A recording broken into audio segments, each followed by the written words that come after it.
Update ಬರ್ತಾ ಇದೆ. ಪಾಕಿಸ್ತಾನಿ ಕ್ಷಿಪಣಿಯೊಂದನ್ನ ಭಾರತ ಹೊಡೆದುರುಳಿಸಿದೆ ಅನ್ನುವಂತ ಬ್ರೇಕಿಂಗ್ ಅಪ್ಡೇಟ್ ಬರ್ತಾ ಇದೆ. ಭಾರತದ ವಾಯು ಪ್ರದೇಶ ರಕ್ಷಣಾ ವ್ಯವಸ್ಥೆ ಬಹಳ ಪ್ರಬಲವಾಗಿದೆ. ಅದರ ಮುಖಾಂತರವಾಗಿ ಪಾಕ್ ಕ್ಷಿಪಣಿಯನ್ನ ಭಾರತ ಹೊಡೆದುರುಳಿಸಿದೆ ಅನ್ನುವಂತ ಬ್ರೇಕಿಂಗ್ ಅಪ್ಡೇಟ್ ಬರ್ತಾ ಇದೆ. ಏರ್ ಡಿಫೆನ್ಸ್ ಸಿಸ್ಟಮ್ ಮುಖಾಂತರವಾಗಿ ಪಾಕಿಸ್ತಾನದ ಕ್ಷಿಪಣಿಯನ್ನ ಹೊಡೆದುರುಳಿಸಿದೆ. ಪಂಜಾಬ್ನಲ್ಲಿ ಅದರ ಸ್ಫೋಟಕಗಳನ್ನ ಹೊತ್ತು ತಂದ ಆ ಅವಶೇಷಗಳು ಪತ್ತೆಯಾಗಿದೆ ಅಂತ ಹೇಳಲಾಗ್ತಾ ಇದೆ. ಪಂಜಾಬ್ನತ್ತ ಉಡಾವಣೆಯಾಗಿದ್ದಂತಹ ಕ್ಷಿಪಣಿ ಆಕಾಶದಲ್ಲೇ ಕ್ಷಿಪಣಿಯನ್ನ ಹೊಡೆದು ಉರುಳಿಸಿದೆ ಭಾರತ.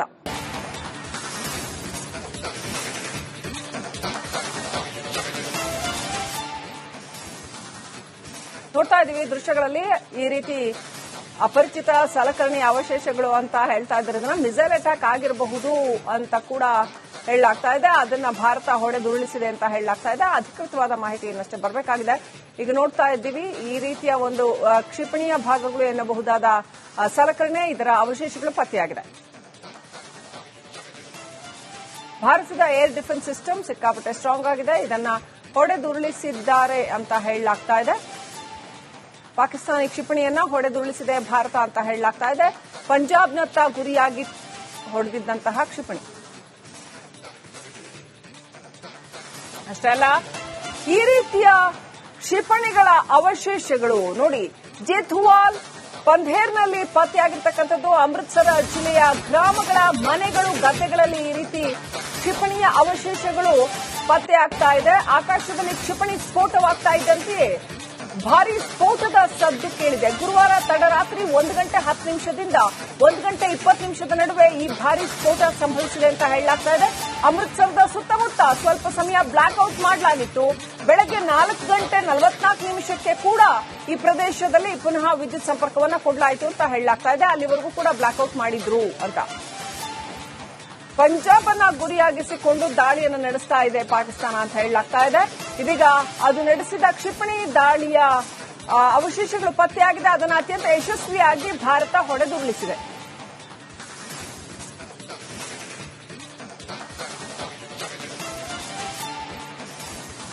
ಓಕೆ, ಈ ಬಗ್ಗೆ ಇನ್ನಷ್ಟು ಅಪ್ಡೇಟ್ ಪಡ್ಕೊಳ್ಳೋಣ. ನಮ್ಮ ಸಹೋದ್ಯೋಗಿ ರಂಜಿತ್ ಶಿರಿಯಾರ್ ಅಲ್ಲಿಂದ ಲೈವ್ ಕನೆಕ್ಟ್ ಆಗಿದ್ದಾರೆ ಕಾಶ್ಮೀರದಿಂದ. ರಂಜಿತ್ ಶಿರಿಯಾರ್, ಕ್ಷಿಪಣಿ ದಾಳಿ ಶುರು ಮಾಡೇ ಬಿಟ್ಟಿದೆಯಾ ಪಾಕಿಸ್ತಾನ? ಅದನ್ನ ಅತ್ಯಂತ ಯಶಸ್ವಿಯಾಗಿ ಭಾರತದ ಏರ್ ಡಿಫೆನ್ಸ್ ಸಿಸ್ಟಮ್ ಹೊಡೆದುರುಳಿಸಿದೆಯಾ? ಏನ್ ಅಪ್ಡೇಟ್ ಇದೆ ನಿಮ್ಮ ಹತ್ರ? ಎಷ್ಟೊತ್ತಿಗೆ ನಡೀತು? ನಿನ್ನೆ ರಾತ್ರಿ ಕೂಡ ನಡೆದಿದೆ ಅಂತ ಹೇಳಲಾಗ್ತಾ ಇದೆ. ಏನ್ ಅಪ್ಡೇಟ್ ಇದೆ?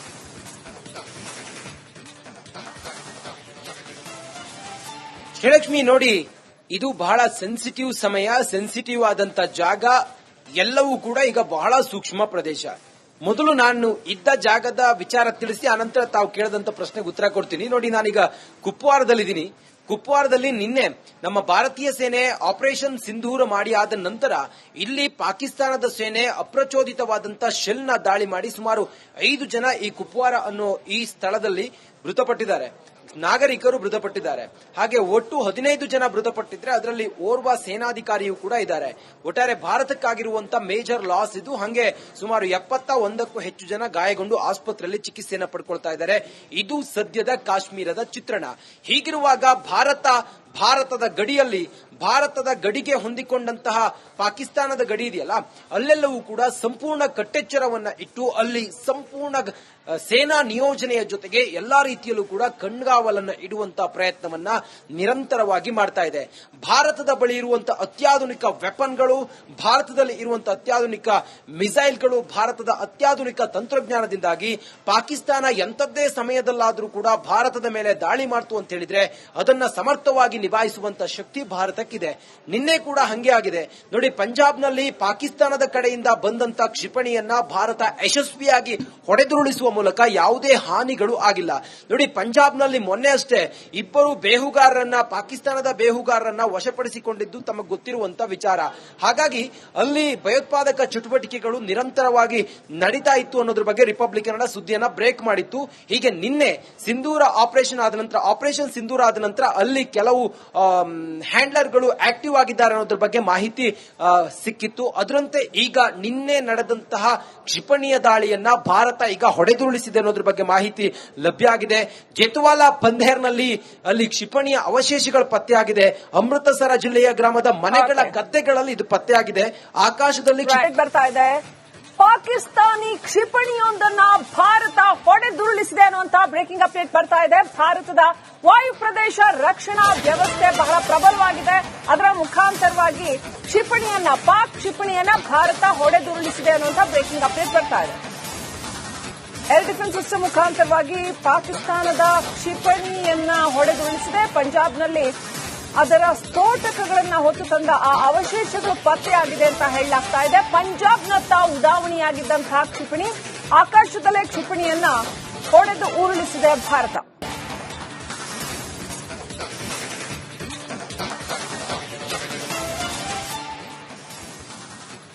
ನೋಡ್ತಾ ಇದೀವಿ ದೃಶ್ಯಗಳಲ್ಲಿ ಈ ರೀತಿ ಅಪರಿಚಿತ ಸಲಕರಣೆಯ ಅವಶೇಷಗಳು ಅಂತ ಹೇಳ್ತಾ ಇದ್ರದನ್ನ ಮಿಸೈಲ್ ಅಟ್ಯಾಕ್ ಆಗಿರಬಹುದು ಅಂತ ಕೂಡ ಹೇಳಲಾಗ್ತಾ ಇದೆ. ಅದನ್ನ ಭಾರತ ಹೊಡೆದುರುಳಿಸಿದೆ ಅಂತ ಹೇಳಲಾಗ್ತಾ ಇದೆ. ಅಧಿಕೃತವಾದ ಮಾಹಿತಿ ಇನ್ನಷ್ಟೇ ಬರಬೇಕಾಗಿದೆ. ಈಗ ನೋಡ್ತಾ ಇದ್ದೀವಿ ಈ ರೀತಿಯ ಒಂದು ಕ್ಷಿಪಣಿಯ ಭಾಗಗಳು ಎನ್ನಬಹುದಾದ ಸಲಕರಣೆ, ಇದರ ಅವಶೇಷಗಳು ಪತ್ತೆಯಾಗಿದೆ. ಭಾರತದ ಏರ್ ಡಿಫೆನ್ಸ್ ಸಿಸ್ಟಮ್ ಸಿಕ್ಕಾಪಟ್ಟೆ ಸ್ಟ್ರಾಂಗ್ ಆಗಿದೆ. ಇದನ್ನ ಹೊಡೆದುರುಳಿಸಿದ್ದಾರೆ ಅಂತ ಹೇಳಲಾಗ್ತಾ ಇದೆ. ಪಾಕಿಸ್ತಾನಿ ಕ್ಷಿಪಣಿಯನ್ನ ಹೊಡೆದುರುಳಿಸಿದೆ ಭಾರತ ಅಂತ ಹೇಳಲಾಗ್ತಾ ಇದೆ. ಪಂಜಾಬ್ನತ್ತ ಗುರಿಯಾಗಿ ಹೊಡೆದಿದ್ದಂತಹ ಕ್ಷಿಪಣಿ. ಅಷ್ಟೇ ಅಲ್ಲ, ಈ ರೀತಿಯ ಕ್ಷಿಪಣಿಗಳ ಅವಶೇಷಗಳು ನೋಡಿ ಜೇಥುವಾಲ್ ಪಂಧೇರ್ನಲ್ಲಿ ಪತ್ತೆಯಾಗಿರ್ತಕ್ಕಂಥದ್ದು. ಅಮೃತಸರ ಜಿಲ್ಲೆಯ ಗ್ರಾಮಗಳ ಮನೆಗಳು, ಗದ್ದೆಗಳಲ್ಲಿ ಈ ರೀತಿ ಕ್ಷಿಪಣಿಯ ಅವಶೇಷಗಳು ಪತ್ತೆಯಾಗ್ತಾ ಇದೆ. ಆಕಾಶದಲ್ಲಿ ಕ್ಷಿಪಣಿ ಸ್ಫೋಟವಾಗ್ತಾ ಇದ್ದಂತೆಯೇ ಭಾರೀ ಸ್ಫೋಟದ ಸದ್ದು ಕೇಳಿದೆ. ಗುರುವಾರ ತಡರಾತ್ರಿ 1 ಗಂಟೆ 10 ನಿಮಿಷದಿಂದ 1 ಗಂಟೆ 20 ನಿಮಿಷದ ನಡುವೆ ಈ ಭಾರೀ ಸ್ಫೋಟ ಸಂಭವಿಸಿದೆ ಅಂತ ಹೇಳಲಾಗ್ತಾ ಇದೆ. ಅಮೃತಸರದ ಸುತ್ತಮುತ್ತ ಸ್ವಲ್ಪ ಸಮಯ ಬ್ಲಾಕ್ಔಟ್ ಮಾಡಲಾಗಿತ್ತು. ಬೆಳಗ್ಗೆ 4 ಗಂಟೆ 44 ನಿಮಿಷಕ್ಕೆ ಕೂಡ ಈ ಪ್ರದೇಶದಲ್ಲಿ ಪುನಃ ವಿದ್ಯುತ್ ಸಂಪರ್ಕವನ್ನ ಕೊಡಲಾಯಿತು ಅಂತ ಹೇಳಲಾಗ್ತಾ ಇದೆ. ಅಲ್ಲಿವರೆಗೂ ಕೂಡ ಬ್ಲಾಕ್ಔಟ್ ಮಾಡಿದ್ರು ಅಂತ. ಪಂಜಾಬ್ ಅನ್ನ ಗುರಿಯಾಗಿಸಿಕೊಂಡು ದಾಳಿಯನ್ನು ನಡೆಸ್ತಾ ಇದೆ ಪಾಕಿಸ್ತಾನ ಅಂತ ಹೇಳಲಾಗ್ತಾ ಇದೆ.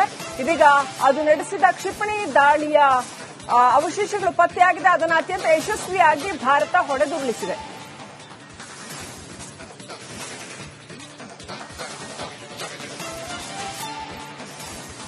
ಓಕೆ, ಈ ಬಗ್ಗೆ ಇನ್ನಷ್ಟು ಅಪ್ಡೇಟ್ ಪಡ್ಕೊಳ್ಳೋಣ. ನಮ್ಮ ಸಹೋದ್ಯೋಗಿ ರಂಜಿತ್ ಶಿರಿಯಾರ್ ಅಲ್ಲಿಂದ ಲೈವ್ ಕನೆಕ್ಟ್ ಆಗಿದ್ದಾರೆ ಕಾಶ್ಮೀರದಿಂದ. ರಂಜಿತ್ ಶಿರಿಯಾರ್, ಕ್ಷಿಪಣಿ ದಾಳಿ ಶುರು ಮಾಡೇ ಬಿಟ್ಟಿದೆಯಾ ಪಾಕಿಸ್ತಾನ?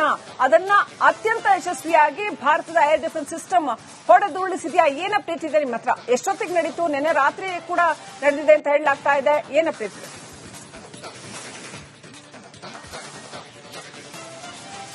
ಶ್ರೀಲಕ್ಷ್ಮಿ ನೋಡಿ, ಇದು ಬಹಳ ಸೆನ್ಸಿಟಿವ್ ಸಮಯ, ಸೆನ್ಸಿಟಿವ್ ಆದಂತ ಜಾಗ. ಎಲ್ಲವೂ ಕೂಡ ಈಗ ಬಹಳ ಸೂಕ್ಷ್ಮ ಪ್ರದೇಶ. ಮೊದಲು ನಾನು ಇದ್ದ ಜಾಗದ ವಿಚಾರ ತಿಳಿಸಿ ಆನಂತರ ತಾವು ಕೇಳದಂತ ಪ್ರಶ್ನೆಗೆ ಉತ್ತರ ಕೊಡ್ತೀನಿ. ನೋಡಿ, ನಾನೀಗ ಕುಪ್ವಾರದಲ್ಲಿದ್ದೀನಿ.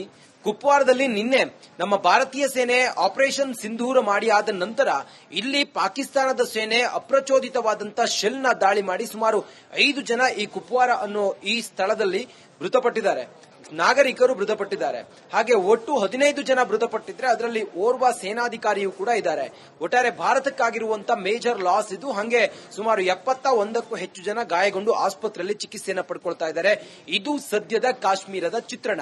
ಹೀಗಿರುವಾಗ ಭಾರತದ ಗಡಿಯಲ್ಲಿ, ಭಾರತದ ಗಡಿಗೆ ಹೊಂದಿಕೊಂಡಂತಹ ಪಾಕಿಸ್ತಾನದ ಗಡಿ ಇದೆಯಲ್ಲ, ಅಲ್ಲೆಲ್ಲವೂ ಕೂಡ ಸಂಪೂರ್ಣ ಕಟ್ಟೆಚ್ಚರವನ್ನ ಇಟ್ಟು ಅಲ್ಲಿ ಸಂಪೂರ್ಣ ಸೇನಾ ನಿಯೋಜನೆಯ ಜೊತೆಗೆ ಎಲ್ಲಾ ರೀತಿಯಲ್ಲೂ ಕೂಡ ಕಣ್ಗಾವಲನ್ನ ಇಡುವಂತಹ ಪ್ರಯತ್ನವನ್ನ ನಿರಂತರವಾಗಿ ಮಾಡ್ತಾ ಇದೆ. ಭಾರತದ ಬಳಿ ಇರುವಂತಹ ಅತ್ಯಾಧುನಿಕ ವೆಪನ್ಗಳು, ಭಾರತದಲ್ಲಿ ಇರುವಂತಹ ಅತ್ಯಾಧುನಿಕ ಮಿಸೈಲ್ಗಳು, ಭಾರತದ ಅತ್ಯಾಧುನಿಕ ತಂತ್ರಜ್ಞಾನದಿಂದಾಗಿ ಪಾಕಿಸ್ತಾನ ಎಂಥದ್ದೇ ಸಮಯದಲ್ಲಾದರೂ ಕೂಡ ಭಾರತದ ಮೇಲೆ ದಾಳಿ ಮಾಡ್ತು ಅಂತ ಹೇಳಿದ್ರೆ ಅದನ್ನ ಸಮರ್ಥವಾಗಿ ನಿಭಾಯಿಸುವಂತ ಶಕ್ತಿ ಭಾರತಕ್ಕಿದೆ. ನಿನ್ನೆ ಕೂಡ ಹಂಗೆ ಆಗಿದೆ ನೋಡಿ. ಪಂಜಾಬ್ನಲ್ಲಿ ಪಾಕಿಸ್ತಾನದ ಕಡೆಯಿಂದ ಬಂದಂತ ಕ್ಷಿಪಣಿಯನ್ನ ಭಾರತ ಯಶಸ್ವಿಯಾಗಿ ಹೊಡೆದುರುಳಿಸುವ ಮೂಲಕ ಯಾವುದೇ ಹಾನಿಗಳು ಆಗಿಲ್ಲ. ನೋಡಿ, ಪಂಜಾಬ್ನಲ್ಲಿ ಮೊನ್ನೆ ಅಷ್ಟೇ 2 ಬೇಹುಗಾರರನ್ನ, ಪಾಕಿಸ್ತಾನದ ಬೇಹುಗಾರರನ್ನ ವಶಪಡಿಸಿಕೊಂಡಿದ್ದು ತಮಗೆ ಗೊತ್ತಿರುವಂತ ವಿಚಾರ. ಹಾಗಾಗಿ ಅಲ್ಲಿ ಭಯೋತ್ಪಾದಕ ಚಟುವಟಿಕೆಗಳು ನಿರಂತರವಾಗಿ ನಡೀತಾ ಇತ್ತು ಅನ್ನೋದ್ರ ಬಗ್ಗೆ ರಿಪಬ್ಲಿಕ್ ಕನ್ನಡ ಸುದ್ದಿಯನ್ನ ಬ್ರೇಕ್ ಮಾಡಿತ್ತು. ಹೀಗೆ ನಿನ್ನೆ ಆಪರೇಷನ್ ಸಿಂಧೂರ ಆದ ನಂತರ ಅಲ್ಲಿ ಕೆಲವು ಹ್ಯಾಂಡ್ಲರ್ಗಳು ಆಕ್ಟಿವ್ ಆಗಿದ್ದಾರೆ ಅನ್ನೋದ್ರ ಬಗ್ಗೆ ಮಾಹಿತಿ ಸಿಕ್ಕಿತ್ತು. ಅದರಂತೆ ಈಗ ನಿನ್ನೆ ನಡೆದಂತಹ ಕ್ಷಿಪಣಿಯ ದಾಳಿಯನ್ನ ಭಾರತ ಈಗ ಹೊಡೆದುರುಳಿಸಿದೆ ಅನ್ನೋದ್ರ ಬಗ್ಗೆ ಮಾಹಿತಿ ಲಭ್ಯ ಆಗಿದೆ. ಜೇತುವಾಲ ಪಂಧೇರ್ನಲ್ಲಿ ಅಲ್ಲಿ ಕ್ಷಿಪಣಿಯ ಅವಶೇಷಗಳು ಪತ್ತೆಯಾಗಿದೆ. ಅಮೃತಸರ ಜಿಲ್ಲೆಯ ಗ್ರಾಮದ ಮನೆಗಳ ಗದ್ದೆಗಳಲ್ಲಿ ಇದು ಪತ್ತೆಯಾಗಿದೆ. ಆಕಾಶದಲ್ಲಿ